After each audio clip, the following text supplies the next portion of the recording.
chance of coming home during a bombing raid. The average age of the bomber crew was just 25 years old, which is my age today. They're expected to fly over a target mission 25 times before they can go home.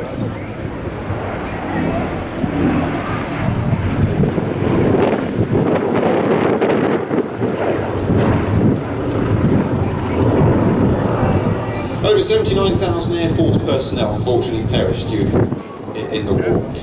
And in Sally B, as we see today, there's a plaque near the radio operator's position commemorating these people.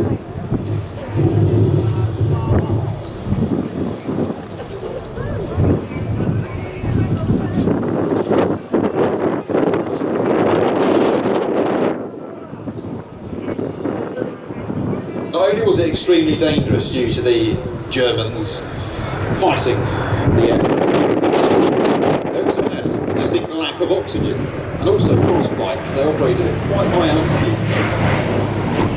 So only 24% of the people that operated these aircraft ended the war unscathed.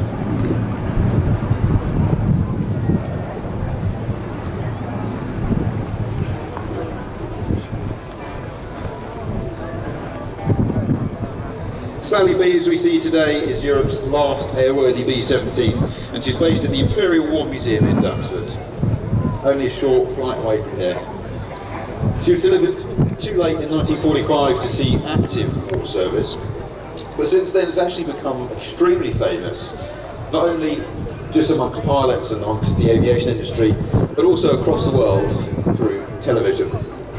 It's appeared in films such as Memphis Belle, and also a recent Apple TV show, Masters of the Air, which some of you might have seen.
In 1979, Ted White and Ellie Salingo formed the B17 Preservation Trust in order to raise funds to keep this amazing aircraft airworthy.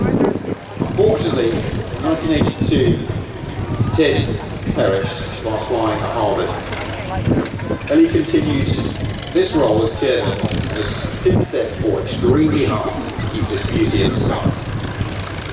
Eagle-eyed spotters may have noticed on the number 3 engine, which is on the right-hand side, closest to the fuselage, the engine powering is painted in a different colour. It's a black and yellow checkered design, which is in order to commemorate Ted, because the Harvard he flew whilst he perished, and the same colour scheme.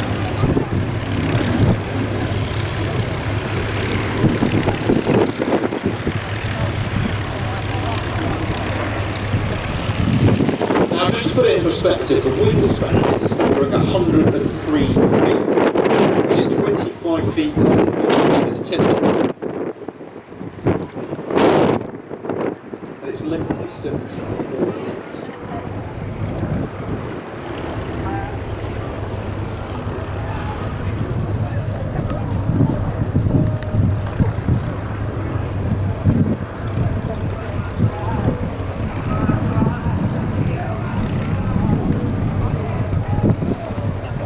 Now, due to the aircraft having so many weapons on each corner, it was extremely hard for the Germans to attack it. The easiest way for them was to do it straight ahead, high, hence the term 12 o'clock high.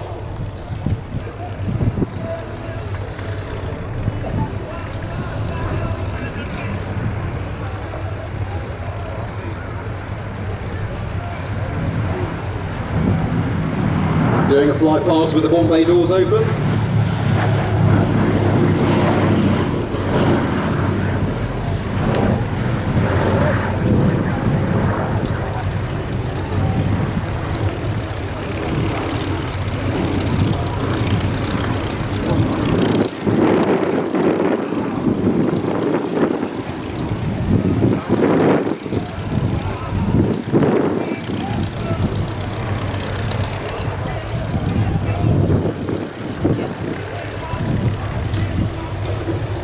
So as you went past, you could see the bomb bay doors open. It's a very, very small bomb blade compared to something of the Lancaster. So, Ollie, I'm going to put you on the spot. Why would it have such a small bomb load on such a big aircraft? Oh, blimey. Well, it's a ginormous aircraft, so normally you'd think that bomb bay, or the bomb loading would be extremely high. Oh, I'm not sure now. Is it something to do with the fuel? No, the B17 was really created and designed for the Pacific War. So long range bombing missions. Wasn't really designed. If you walk around, you have the privilege of walking around inside Sally B. You walk across the top of the bomb bay. There's a very narrow plank, a bit like Pirates of the Caribbean, and you can look down at the whole bomb bay there. Can you imagine doing that during the day or at night in turbulence, being shot at? It was very, very difficult for all the bombers' crews. That smoke's on purpose.